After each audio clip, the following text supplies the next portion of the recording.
Feeling is the Secret, by Neville Goddard, July 1951. The following is a transcription of a radio lecture from Station Keka in Los Angeles, California.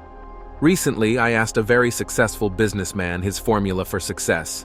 He laughed and was a little embarrassed. Then he replied, "I guess it's just because I can't conceive of failure. It's nothing that I think about much. It's more a feeling that I have." His statement coincided completely with my own beliefs and experiments.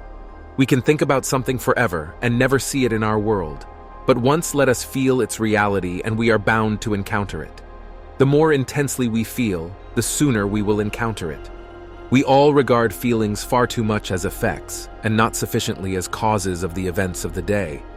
Feeling is not only the result of our conditions of life, it is also the creator of those conditions.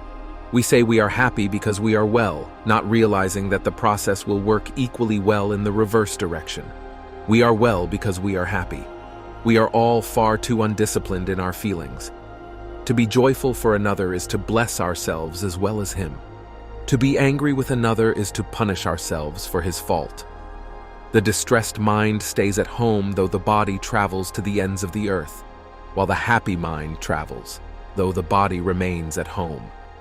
Feeling is the secret of successful prayer, for in prayer, we feel ourselves into the situation of the answered prayer and then we live and act upon that conviction. Feeling after him, as the Bible suggests, is a gradual unfolding of the soul's hidden capacities. Feeling yields in importance to no other. It is the ferment without which no creation is possible. All forms of creative imagination imply elements of feeling. All emotional dispositions, whatever may influence the creative imagination. Feeling after him has no finality. It is an acquisition, increasing in proportion to receptivity, which has not and never will have finality. An idea which is only an idea produces nothing and does nothing. It acts only if it is felt, if it is accompanied by effective feeling. Somewhere within the soul, there is a mood which, if found, means wealth, health, happiness to us. The creative desire is innate in man. His whole happiness is involved in this impulse to create. Because men do not perfectly feel, the results of their prayers are unsure when they might be perfectly sure. We read in Proverbs, "A merry heart doeth good like a medicine, but a broken spirit drieth the bones." Proverbs 17:22. Orchestral hearts burn in the oil of the lamp of the king. The Spirit sings unto the Lord a new song. All true prayer wears a glad countenance. The good are anointed with the oil of gladness above their fellows. Let us then watch our feelings, our reactions to the day's events. And let us guard our feelings even more zealously in the act of prayer, for prayer is the true creative state. Dignity indicates that man hears the greater music of life and moves to the tempo of its deeper meaning. If we did nothing but imagine and feel the lovely, the world's reform would at once be accomplished. Many of the stories of the Bible deal exclusively with the power of imagination and feeling. Feeling after him is the cry of the truth seeker. Only imagination and feeling can restore the Eden from which experience has driven us. Feeling and imagination are the senses by which we perceive the beyond. Where knowledge ends, they begin. Every noble feeling of man is the opening for him of some door to the divine world. Let us measure men, not by the height of their cities, but by the magnificence of their imaginations and feelings. Let us turn our thought up to heaven and mix our imagination with the angels. The world that moves us is the one we imagine, not the world that surrounds us. In the imagination lie the unexplored continents and man's great future adventure. This consciousness of non-finality and feeling after God has been the experience of all earnest Godward feelers.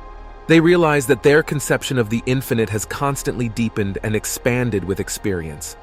Those who endeavor to think out the meaning of the experience and to coordinate it with the rest of our knowledge are the philosophic mystics. Those who try to develop the faculty in themselves and to deepen the experience are the practical or experimental mystics. Some, and among them the greatest, have tried to do both. Religion begins in subjective experience. Religion is what a man does with his solitude, for in solitude we are compelled to subjective experience. It is of the religious attitude that I shall speak next Sunday morning. This will be the last Sunday morning I shall take the service for Dr. Bales this season. The service is held at 10:30 at the Fox Wilshire Theater on Wilshire Boulevard, near La Cienega. A true religious attitude is man's salvation. God never changes, it is we who are changing.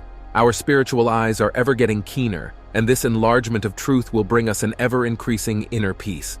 The best defense against the deceptive assault upon our mental and moral eyesight is the spiritual eye or the eye of God. In other words, a spiritual ideal that cannot be changed by circumstance. It is a code of personal honor and integrity in ourselves, and goodwill and love to others. Not what thou art, nor what thou hast been, beholdeth God with his merciful eyes, but that thou wouldst be. From The Cloud of Unknowing, an anonymous work of Christian mysticism, the late 14th century. Through the veins of the humblest man on earth runs the royal blood of being. Therefore, let us look at man through the eyes of imaginative love, which is really seeing with the eye of God. Under the influence of the eye of God, the ideal rises up out of the actual as water is etherealized by the sun into the imagery cloudland. Things altogether distant are present to the spiritual eye. The eye of God makes the future dream a present fact. Not 4 months to harvest. Look again. If we persist in this seeing, one day we will arise with the distance in our eyes, and all the staying, stagnant nearby will suddenly be of no importance. We will brush it aside as we pass on to our far-seen objective.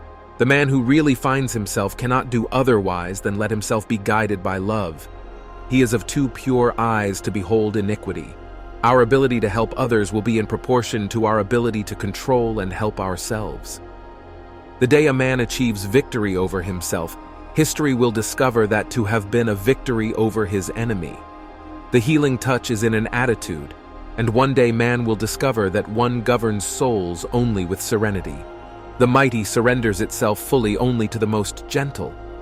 Recognizing the power of feeling, let us pay strict attention to our moods and attitudes.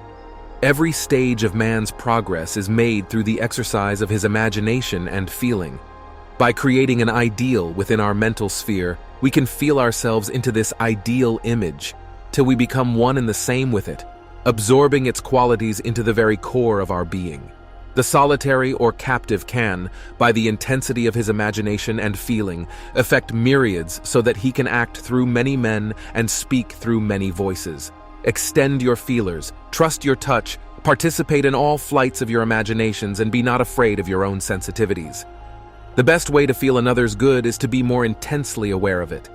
Be like my friend, and have more of a feeling for the health, the wealth, the happiness you desire. Ideas do not bless unless they descend from heaven and take flesh.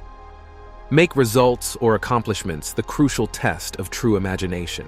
As you observe these results, you will determine to fill your images with love and to walk in a high and noble mood, for you will know with the poet, "That which ye sow ye reap." See yonder fields. The sesamum was sesamum, the corn was corn. The silence and the darkness knew. So is man's fate born. Sir Edwin Arnold, Nirvana, from the light of Asia.